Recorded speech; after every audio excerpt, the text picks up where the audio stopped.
दोस्तों, अमेरिका जाना हम सबका एक सपना होता है। कई लाखों भारत के लोग ये सपना देखते हैं कि हम कुछ भी करके अमेरिका चले जाएं, वहां जाकर के अपनी सेटलमेंट करें, जिंदगी को अच्छा बनाएं। चाहे हम वहां कोई छोटा मोटा काम करें, लेकिन अपनी जिंदगी की बेहतर जिंदगी की शुरुआत करें। लाखों रुपए खर्च करते हैं, अलग अलग एजेंट्स को हायर करते हैं, अलग अलग मेथड से वहां पहुंचते हैं, जिंदगी को रिस्क में डाल करके वहां पहुंचते हैं। लेकिन जैसे ट्रंप सरकार आई, सबसे पहले उन्होंने एक नियम बनाया कि जितने भी इलीगल तरीके से लोग यहां पर आकर के बसे हैं, उन लोगों को मैं देश से बाहर निकाल दूंगा। और सबसे बड़ा खतरा मंडराया भारत के लोगों के ऊपर। हाल ही में 104 इंडियंस को इंडिया वापस भेज दिया गया, ये कहकर के कि ये इलीगली जो है वो अमेरिका में रह रहे थे।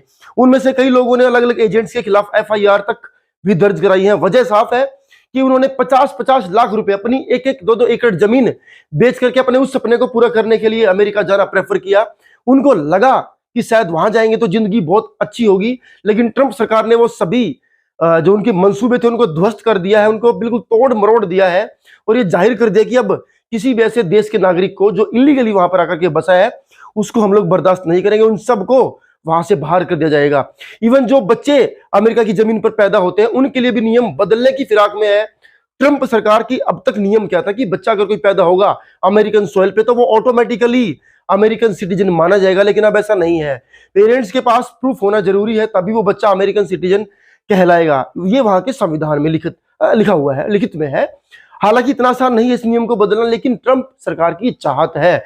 कई बार उन्होंने इसके संकेत दिए हैं और अपने पहले ही भाषण में उन्होंने ये बात जाहिर कर दी थी कि कई इलीगल जो वहां पर लोग बस आकर के रहना शुरू कर दिया, काम कर रहे हैं, उन सबको बाहर निकाल फेंकेंगे। और अभी जैसे मैंने आपको बताया, 104 भारतीयों को अमेरिका ने इंडिया वापस भेज दिया।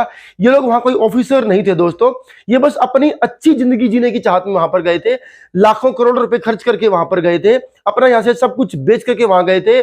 कई तो अपने जिंदगी का रिस्क तक लेकर के वहां गए थे, इस चाहत में कि चाहे वहां पर हम पेट्रोल पंप पर काम करें या किसी होटल में वेटर की जॉब करें, कहीं पर क्लीनर की जॉब करें, कहीं पे शॉप पे काम करें, किसी मॉल में गार्ड की जॉब करें, लेकिन कम से कम इतने पैसे कमाएं कि अपनी जिंदगी बेहतर बना सके और आने वाली जनरेशंस की लाइफ को बेहतर बना सके।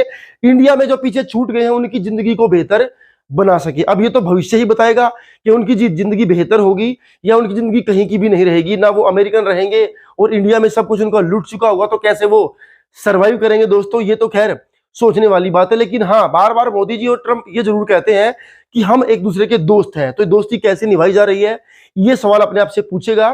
चिंता का विषय है, सोचेगा जरूर।